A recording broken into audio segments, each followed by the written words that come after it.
Hello बच्चों, welcome back to my channel Shri Ramban education. अभी हम अपने सेमेस्टर 2 का तैयारी कर रहे हैं। तो सेमेस्टर 2 का तैयारी के लिए अपने एमसीक्यू क्वेश्चन है, 10 क्वेश्चन आएगा एमसीक्यू में इकोनॉमिक्स एप्लीकेशन में। तो मैं 4 पार्ट में डिवाइड किया हूँ, हर पार्ट में 11 क्वेश्चन है। 44 क्वेश्चन में से आपका 10 क्वेश्चन आपको आसानी से करने हो जाएगा। तो स्टार्ट करने से पहले सिस्टम बता देता हूँ।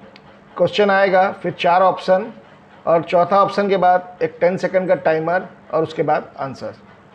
और अपना टारगेट है कि सेकंड सेमेस्टर में भी 40 आउट ऑफ 40 लाना है।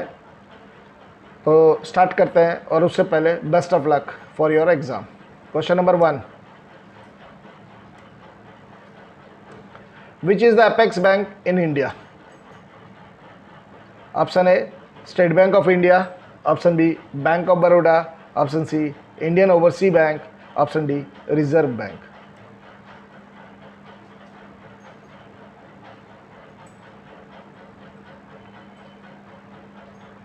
Time up and the correct answer is option D, Reserve Bank. Reserve Bank is the apex bank in India. Question number 2, name the type of deposits in which bank pays no interest but rather charges for their services rendered.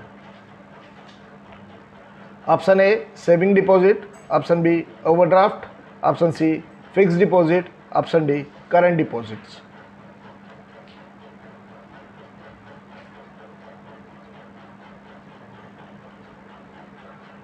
Time up and the correct answer is option D, current deposit. Current deposits account में bank अपने को कोई interest नहीं देता है, बल्कि अपने से इंटरेस्ट चार्ज करता है for the services rendered. Parties लोगों का चेक वेक, करंट अकाउंट तो सबसे पहला बात बिजनेस फर्म लोन खोलते हैं, उनका दुनिया भर का चेक आता है, क्लियरिंग में जाता है, वो सब सर्विस प्रोवाइड करता है, इसीलिए वो उनसे चार्जेस लेता है। Question number 3, find the odd one out, saving bank account, fixed deposit account, RD account, overdraft and current account. Option A RD account, option B fixed deposit account, option C overdraft, option D current account.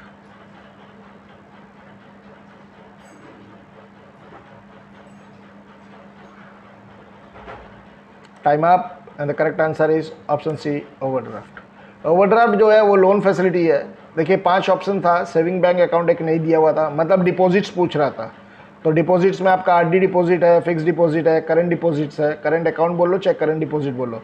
Overdraft जो है loan facility है। Question number 4, find the odd one out, SLR, CRR, moral persuasion, open market operation. Option A SLR, option B CRR, option C moral persuasion, option D open market operation.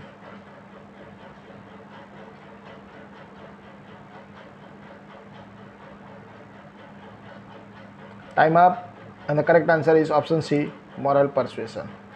SLR, CRR और open market operation, ये चारों के चारों पहला बात तो credit control के tools हैं आरबीआई के, लेकिन एसएलआर, सीआरआर और ओपन मार्केट ऑपरेशन ये क्वांटिटेटिव टूल्स है, ये क्वांटिटेटिव टेक्निक्स बोल सकते हैं। और मॉरल परसुएशन जो है वो क्वालिटेटिव है, सिलेक्टिव बोल लो चाहे क्वालिटेटिव बोल लो। Question number 5, when the rate of inflation is of international standard of 3 to 6% per year is called. Option A galloping inflation, option B running inflation, option C walking inflation, option D creeping inflation.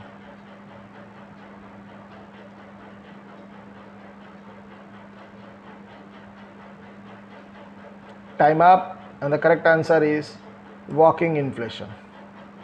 2 से 3% होने से creeping है, 3 से 6 होने से walking है, 8 to 10 में running आएगा, और 20 to 25% पर मंथ, ये सब बाकी ईयर था तो उसमें गैलपिंग आ जाएगा।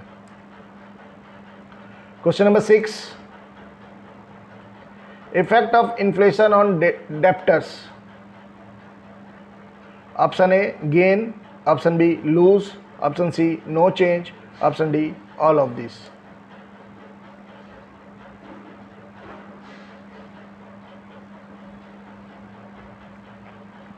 Time up and the correct answer is option A gain.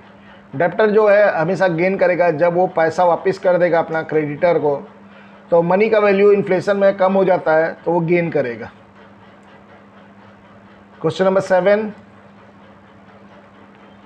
Effect of inflation on capital formation.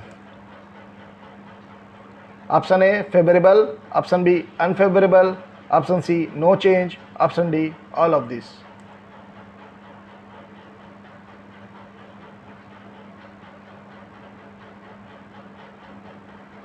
Time up and the correct answer is option B unfavourable. जब inflation होगा तो आप सेविंग कर ही नहीं पाओगे, तो सेविंग नहीं कर पाओगे तो आपका कैपिटल कैसा बनेगा, तो कैपिटल फॉर्मेशन हो ही नहीं सकता। कैपिटल फॉर्मेशन के लिए सबसे पहले सेविंग चाहिए। Question number 8, property tax is an example of, option A direct tax, option B indirect tax, option C GST, option D all of the above.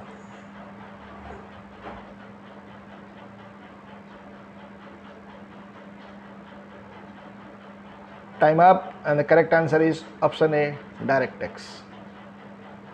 Income tax and property tax are example of direct tax. बाकी जो भी है sales tax, आजकल sales tax तो है नहीं, goods and service tax आ गया, ये सब इनडायरेक्ट टैक्स है। Question number 9, when the rate of taxation increases then the taxpayer income increases। Option A degressive tax, option B regressive tax, option C proportional tax, option D progressive tax.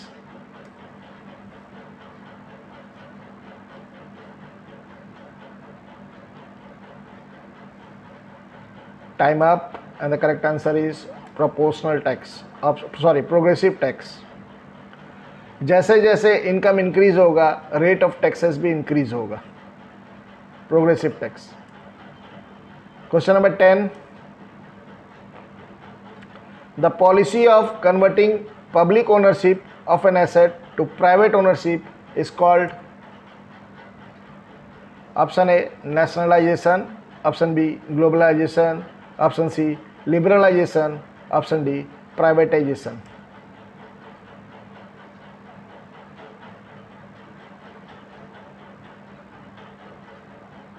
Time up and the correct answer is privatisation, option D.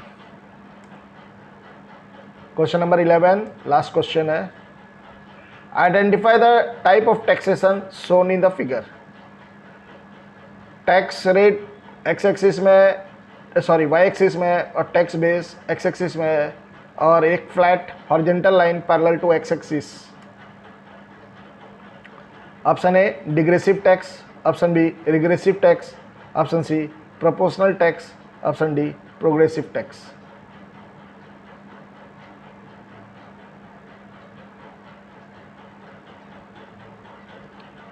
Time up and the correct answer is option C proportional tax.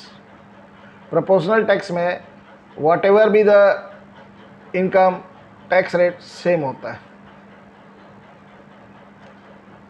तो यहाँ पे आपका 11 question part 1 का ख़त्म होता है, और 3 part में ऐसे ही सब मिक्सिंग क्वेश्चन आएगा, क्योंकि आपका खाली 10 MCQ आएगा। तो पहले जैसे हर चैप्टर से 25-25 करके 70, 50, 100 MCQ बनाना पॉसिबल भी नहीं है, और उतना अपने को करना भी नहीं है। 10 टू MCQ के लिए ये 40-50 MCQ आप कर लोगे तो आपका इकोनॉमिक्स का 10 मार्क्स भी सिक्योर हो जाएगा। तो thank you for watching my channel, और जो सब्सक्राइब नहीं किया प्लीज़ सब्सक्राइब कर लीजिए, और अपने दोस्तों को भी शेयर कीजिए ताकि उनको भी बेनिफिट मिल सके।